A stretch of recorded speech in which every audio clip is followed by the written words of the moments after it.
Hello guys, कैसे हैं आप सब लोग। सोलो लेवलिंग की एपिसोड 11 के साथ हाजिर हूँ। जिन्हो जिन्वू को कैफे पैनी पर बुलवाता है और उसे कहता है मैं अपनी एक पर्सनल अटैक फोर्स बनाना चाहता हूँ और मैं चाहता हूँ कि तुम मेरी फोर्स को ज्वाइन करो। जिन्वू से कहता है नहीं। जिन्वू साथ ही उठकर खड़ा हो जाता है और वहाँ से जाने लगता है। जिन्वू से कहता है मैं तो यहाँ पर सुनने के लिए आया था कि तुम मुझसे क्या चाहते हो, लेकिन मेरा कोई इरादा नहीं है तुम्हारी पर्सनल अटैक फोर्स को ज्वाइन करने का। जिन्हो जिन्वू से कहता है तुम्हें बस मेरे साथ 20 बार जाना है डंजन के अंदर, प्लीज मेरा ये काम कर दो। मॉन्स्टर्स को मारने पर हमें जो कुछ भी मिलेगा मैं उसमें से तुम्हें तुम्हारा शेयर लाजमी दिया करूंगा।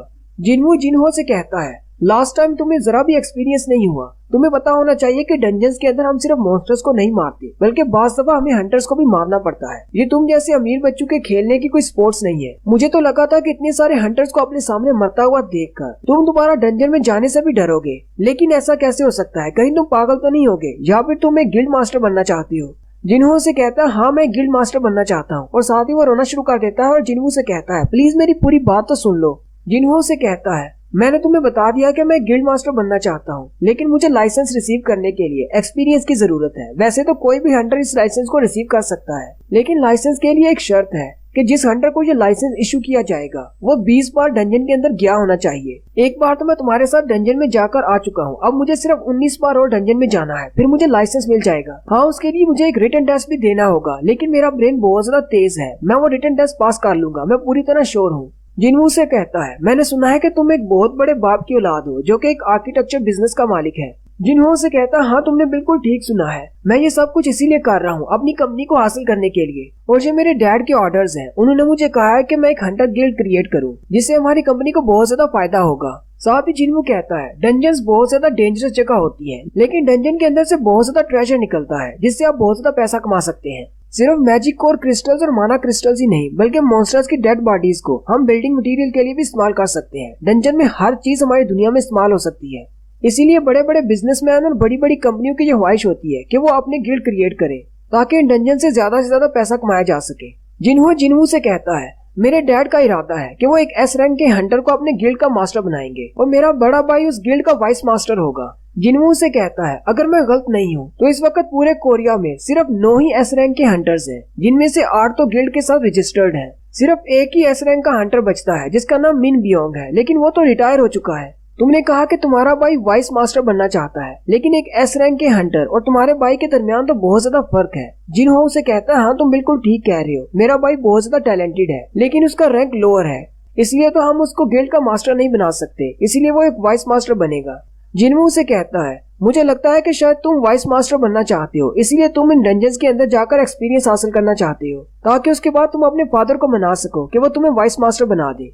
जिन्हो से कहता है हाँ तुमने बिल्कुल ठीक कहा, वैसे भी तुम एक फॉल्स रैंकर हो और तुमने अपनी एबिलिटीज को दूसरे से छुपा कर रखा है। अगर तुम्हें इसी तरह अपनी एबिलिटीज को छुपाते हुए डंजन्स के अंदर जाना है तो तुम्हें एक गिल्ड की जरूरत होगी। मैं तुम्हें अपने गिल्ड में शामिल करूंगा जहाँ पर तुम ई रैंक के हंटर बनकर ही डंजन्स के अंदर जा सकते हो। जिन्हो सोचता है किसी भी हायर रैंक के हंटर के साथ डंजन के अंदर जाना खतरे से हाल ही नहीं, मुझे सर के साथ ही जाना होगा। मुझे लगता है शायद इनका रैंक बी है या फिर इससे भी ज्यादा हो सकता है। इन्होंने सी रैंक की डंजन के अंदर एक सी रैंक के बॉस को हराया था और साथ ही 8 सी रैंक के हंटर्स को मारा भी था।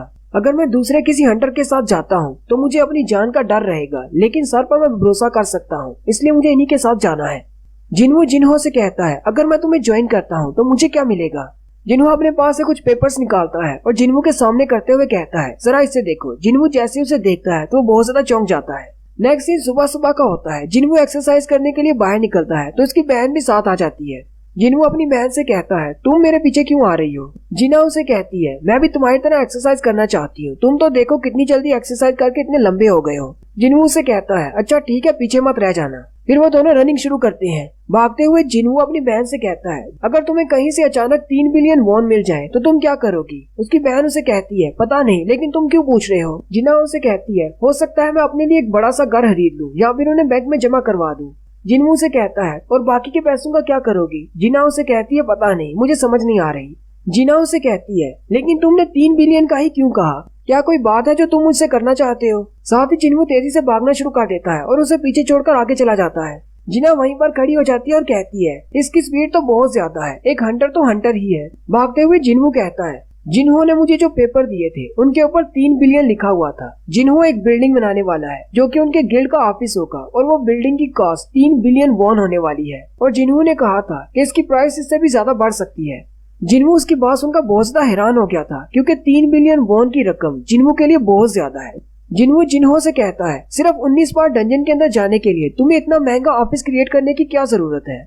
जिन्हों से कहता है मेरे लिए ये कोई बड़ी रकम नहीं है, कल को मैं गिल्ड का मास्टर बन जाऊंगा तो इतनी ज्यादा रकम तो मैं आसानी से कमा लूंगा। जिन्हों की ये बात सुनकर वो सोचने में मजबूर हो जाता है। जिन्हों कहता है अब मुझे क्या करना चाहिए, नॉर्मली मुझे इतने ज्यादा पैसे देखकर मना तो नहीं करना चाहिए।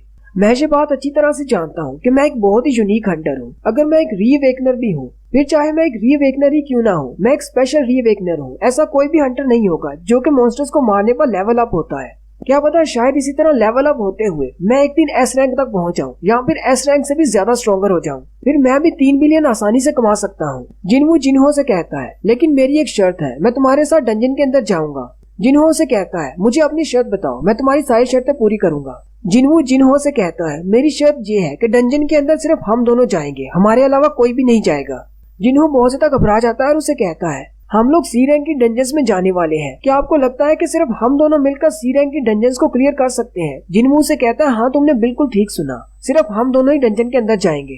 जिन्हों से कहता है लेकिन सी रैंक की डंजन के अंदर दाखिल होने के लिए हमारे पास 10 लोग कम से कम होने चाहिए। जिन्हों से कहता है कि मुझे पता है कि 10 लोग होने चाहिए, लेकिन तुम भी पेपर फिल अप कर लेना। बहुत सारे ऐसे हंटर्स हैं जो पैसे लेकर सिर्फ साइन कर देंगे और हम लोग अपने 10 लोगों को पूरे कर लेंगे, लेकिन वो सारे लोग हमारे साथ अंदर नहीं जाएंगे, अंदर सिर्फ हम दोनों जाएंगे। जिन्हों से कहता है लेकिन ये बहुत ज्यादा डेंजरस हो सकता है। जिन्हों से कहता है अगर सिर्फ हम दोनों जाएंगे तो हमारी वजह से किसी दूसरे को नुकसान नहीं पहुंचेगा। और एक और बात है, इसके बारे में जरा गौर से सोचो, अगर हम दोनों 19 रेड्स को कंप्लीट कर लेते हैं, 19 बार डंजन में जाने के बाद जिंदा बाहर आ जाते हैं, तो तुम अपने डैड को ये बता सकते हो कि तुम्हारे पास कितना ज्यादा एक्सपीरियंस है। वो बहुत ज्यादा खुश हो जाएंगे।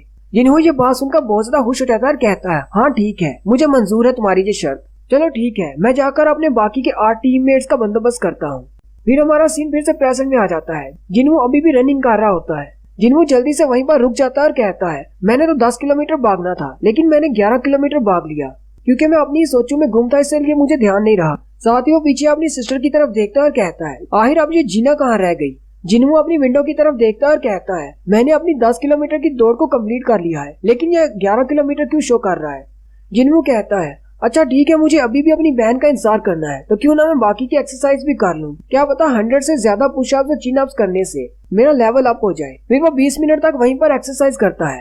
एक्सरसाइज करने के बाद वो अपनी विंडो की तरफ देखता है और कहता है ये सारे स्टैट्स तो 200 से आगे नहीं बढ़ रहे, इसका मतलब इसकी एक लिमिट है। पहले ये 100 तक थे और अब ये 200 पर चले गए हैं। अब अगर मैं 200 किलोमीटर तक नहीं भाग सकता तो क्यों ना मैं 20 किलोमीटर भागता हूँ। और वो साथ ही फिर से भागना शुरू कर देता है। उसी वक्त जीना भी पीछे पहुंच आती है और उसे कहती है ब्रदर तुम कहाँ पर जा रहे हो, मैं अभी अभी यहाँ पर पहुंची हूँ। नेक्स्ट सीन फिर से अमेरिका का होता है, जहाँ पर डांगसू का भाई डांगसू है। डांगसू की सेक्रेटरी लोला उसके पास आती है। डांगसू फोन सुन रहा होता है और उस बंदे से कह रहा होता है मुझे उन दोनों हंटर्स जो कि उस डंजन से जिंदा बाहर आए हैं उनकी सारी इन्फॉर्मेशन फैक्स कर दो। साथ ही डांगसू लोला से कहता है लोला मुझे तुमसे कुछ पूछना है, क्या मैं पूछ सकता हूँ। लोला उसे कहती है आप कुछ भी पूछ सकते हैं। डांगसू उसे कहता है अगर मैं कोरिया में किसी को मार देता हूँ तो यहाँ अमेरिका में मेरे साथ क्या होगा।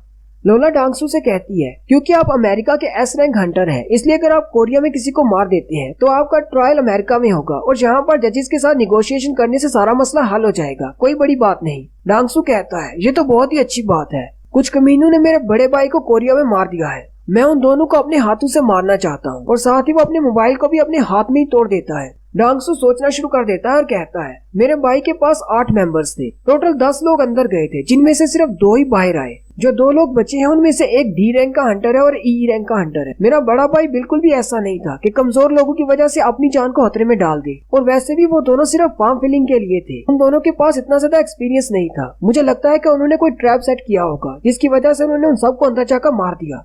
डांगसू लोला से कहता है मुझे जल्दी ही कोरिया जाना है, जल्दी से मेरे शेड्यूल को क्लियर कर दो, मुझे कोरिया जाना है। लोला उसे कहती है लेकिन आप अभी नहीं जा सकते, अगर आप चले गए तो हमारे गिल्ड का क्या होगा। डांगसू से कहता है अच्छा ठीक है, मुझे बताओ मेरे शेड्यूल में फ्री टाइम कब है। लोला उसे कहती है 2 हफ्ते के बाद। डांगसू से कहता है चलो ठीक है, 2 हफ्ते के बाद मेरे शेड्यूल को बिल्कुल क्लियर कर दो, मुझे कोरिया जाना है। लोला उसे कहती है क्या आपको वाकई में ऐसा करना चाहिए। डांगसू से कहता है, फिलहाल तो मैं पूरी शिद्दत से यही करना चाहता हूँ, मुझे अपनी भाई की मौत का बदला लेना है। बस मैं उम्मीद करता हूँ कि मेरे वहाँ पर पहुँचने से पहले वो दोनों किसी ढंजन में मारे ना जाए। उन्हें मैं अपने हाथों से मारूंगा। और उसके हाथ में फैक्स किए हुए जो पेपर होते हैं उनके ऊपर एक जिन्हो की पिक्चर होती है और एक पर जिन्वू की पिक्चर होती है। और यहीं पर हमारी एपिसोड 11 का एंड होता है। एक्सप्लेनेशन अच्छी लगी हो तो कमेंट करके जरूर बताएं। चैनल को सब्सक्राइब कर दें, वीडियो को लाइक और शेयर कर दें। शुक्रिया।